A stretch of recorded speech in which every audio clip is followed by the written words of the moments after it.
وخير الهدي هدي محمد صلى الله عليه وسلم وشر الأمور محدثاتها وكل محدثات بدعة وكل بدعة ضلالة وكل ضلالة في النار. فقد قال الله تعالى في كلامه المجيد والفرقان الحميد: أعوذ بالله من الشيطان الرجيم. بسم الله الرحمن الرحيم. قل هو الله أحد الله الصمد لم يلد ولم يولد ولم يكن له كفوا أحد. قال النبي صلى الله عليه وسلم قال أبو بكر يا محمد: خلق الله الخلق كما خلق الله كما خلق الله إلى آخر الحديث. সম্মানিত উপস্থিতি, প্রশংসা আল্লাহর জন্য, অগণিত শান্তি রহমত বরকত বর্ষিত হোক মানবতার মুক্তির দূত সাইয়্যিদুল মুরসালিন খাতামুন নবিয়্যিন হযরত মুহাম্মদ সাল্লাল্লাহু আলাইহি ওয়াসাল্লামের উপর, তার পরিবারের উপর, সাহাবায়ে কেরামের উপর, খোলাফায়ে রাশিদিনের উপর, মুসলিম বিশ্বের নর ও নারীদের উপর। সম্মানিত উপস্থিতি, আমি আজকে খুতবাতে সংক্ষিপ্ত কয়েকটি বিষয় আলোচনা করব। সংক্ষেপ করে ইনশাআল্লাহ খাটো করে আলোচনা আমি শেষ করে দেব। যে আলোচনা ধরব হয়তো আলামের জন্য আলোচনা নাও করতে পারে, মরেও যেতে পারে, সম্ভব হলে ইনশাআল্লাহ আলোচনা আমি শেষ করে দেব। দুইটি বিষয়, একটি বিষয় হচ্ছে ইসমে আযম। আপনাদের অনেকেরই জানা আছে, শুনেছেন, কিন্তু হয়তো বা ভালো লোকের যে ইসমে আযম নামে আল্লাহ এর নাম আছে।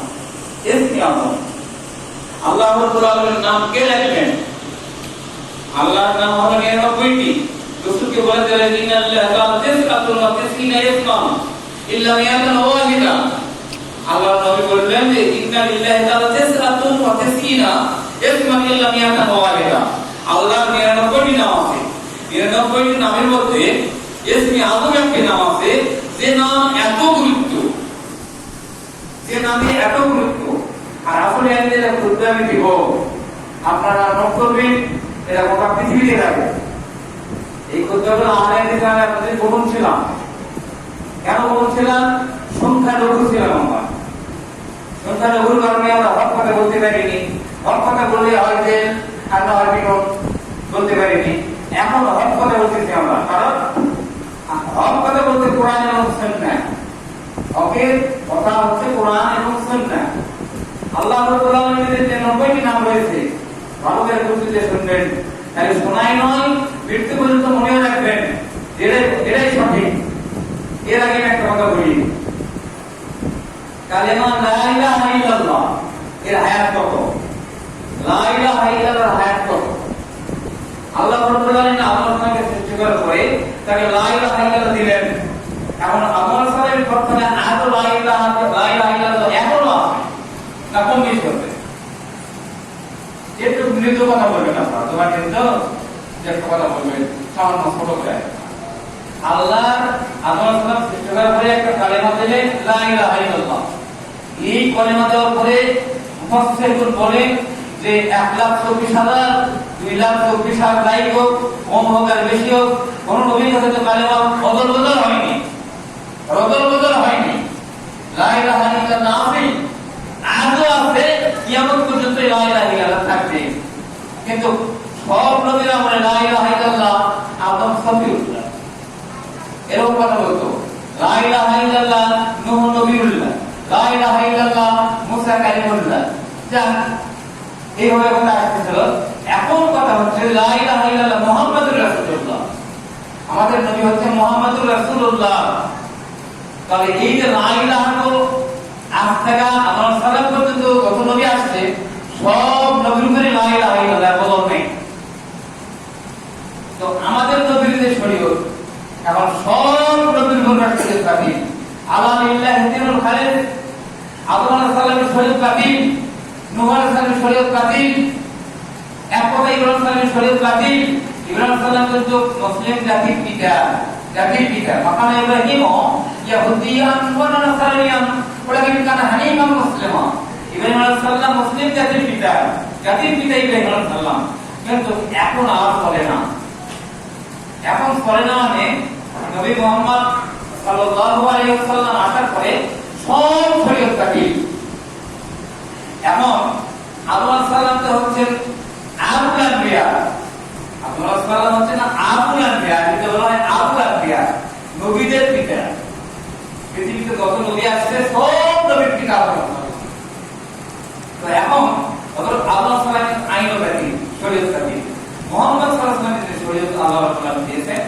আর সেই শরীয়তের বয়স হচ্ছে 1450 বছর। মুহাম্মদ থেকে শরীয়ত দিয়েছে আল্লাহ, এই শরীয়তের বয়স 1450 বছর। তাহলে 1450 বছর পুরে এখন যদি আমরা সারা কথাই বলি না, সুবহান রাব্বিল আযীম, সুবহান রাব্বিল আযীম, সুবহান রাব্বিল আযীম, এটা তো 1450 বছর পুরে কথা বলেছেন নবী। বদল নেই, বদল নেই, আলা বদল নেই, তাসাবুত বদল নেই, কুনুত বদল নেই। মুহাম্মদ সাল্লাল্লাহু আলাইহি ওয়াসাল্লাম শরীয়ত দেওয়া হয়েছে, কোরআন এবং সুন্নাহর মধ্যে কোনো বদল নেই। কিন্তু যারা বদল করলো তারা খারাপ। আল্লাহ দুনিয়া সৃষ্টি করার পরে দুইটি পথ দিলেন। একটি পথ হচ্ছে মুহাম্মদ সাল্লাল্লাহু আলাইহি ওয়াসাল্লামের পথ, সরল এবং সোজা পথ। আর একটি পথ হচ্ছে ইবলীসের পথ, শয়তানের পথ। শয়তান রাস্তার মোড়ে উঠে থাকে, আর মুহাম্মদ সাল্লাল্লাহু আলাইহি ওয়াসাল্লাম সরল রাস্তায় থাকে। মুহাম্মদ সাল্লাল্লাহু আলাইহি ওয়াসাল্লাম যখন বয়ান দেন, শয়তানেরা বসে থাকে রাস্তায় এবং মোড়ে এরপর কোথায় গেছিলেন? মুহাম্মদের কাছে। আরে মুহাম্মদের বলে সব সঠিক নাই। এই যে একটা ধোঁকা, এই ধোঁকাটা আপনার বাড়িতেও আছে, আপনার স্ত্রীর কাছেও আছে। যেমন আপনি যে একটা কোন কথা আর একটা পাল্টা বলবে, যে কোনো লোকেরই স্ত্রী আছে তো তারা আপনার স্ত্রীরা পাল্টা কথা বলবে, মনে হচ্ছে তারা আপনার চেয়ে বেশি জানে। আল্লাহ রাসূল বললেন যে নিষ্কুল আপন আল্লাহর ভাষায় মহিলাদের আপনার জ্ঞান হচ্ছে অনেক কম, পুরুষের আওতায় নিষ্কুল আপন। এই যে একটা ধোঁকা, আপনি যা বলবেন হ্যাঁ মেনে যাবে, ধোঁকা দিয়ে উঠে দেয়। তেমনি শয়তান রাস্তার মনে থাকে একটা ধোঁকা দেয়, যখন কেমন বাধা পায় তখন তার অন্তত চাপা যায়। ওখানে শুনলাম এটা, এখানে শুনছে এটা, ওই মরক এটা, তো কেমন লাগে? অনেকগুলো মানুষ এটা বলে, আর মুহাম্মদ একাই এই কথা বলে, কেমন লাগে? তারা মানতে নারাজ। আমি আলোচনা করতেছিলাম যে ইসমে আযম কেমন, কি তারপর ভূমি কি? জঙ্গলের মধ্যে তো অনেক গাছ থাকে না, জঙ্গলের ভিতরে অনেক গাছ থাকে, জঙ্গলের ভিতরে ঢুকলে কোন গাছের জন্য বেশি ভয় হয়? বলতে পারেন আপনারা কোন গাছ? বিষাক্ত গাছ, বলতে পারেন না মনে হয়? বিষাক্ত গাছ সব গাছের কথা গাছ কথা রয়েছে, গাছ লাগান যাবে, কিন্তু বিষাক্ত কথা গাছ লাগান যাবে যাবে না। বিষাক্ত কথা গাছ লাগান যাবে, লাগালে কি হবে? লাগালে জন্মনি আর ধারা যাবে না। এসমি আযম এরকম একটা জিনিস, এবং ওরা কি করতেছি, এসমি আযম দিয়ে আপনি কোন কথা বলে আল্লাহ আল্লাহ, এসমি আযমের বদলে তিনি দোয়া করলেন। এসমি আযমের কথা মাথার মতো করতেই হয়। কাকে? ইবলিসকে, কাকে? ফেরাউনকে, কাকে? আবু জাহেলকে। এই যে 99টি নাম হচ্ছে একটি এসমি আযম। আপনি 99টি নামকে ওরা প্রত্যাখ্যান করে, ইবলিসরা প্রত্যাখ্যান করে। কিয়ামতের দিনেও প্রত্যাখ্যান করবে। ইবলিস করবে, ফিরআউন করবে, নমরুদ করবে, আমান করবে, আবু জাহেল করবে, আবু লাহাব করবে।